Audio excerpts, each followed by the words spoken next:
Hello guys and welcome back to my YouTube channel. My name is Zodwa. Please do not forget to subscribe, like and also share this video. So Zodwa Uncensored trended the whole of last night on Twitter, and I think she still is after her recent episode of her reality show called Zodwa Uncensored on Mojo Love, you guys. Zodwa dropped a huge bombshell and shocked viewers as she revealed that she has had over 11 abortions, you guys. So Zodwa was very candid when she talked to some lady, and the lady told her to be honest because they were going to perform a cleansing ceremony for Zodwa. Zodwa said in her entire life the number of abortions that she has had is 11, you guys.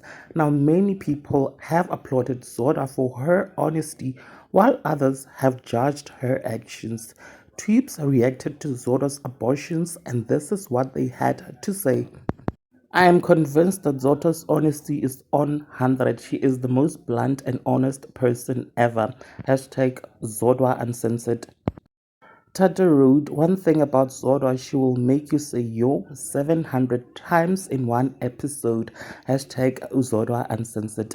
Now there you have it, guys. Please do share your thoughts in the comment section below. Also subscribe if you have not yet done so. I shall definitely see you on my next upload.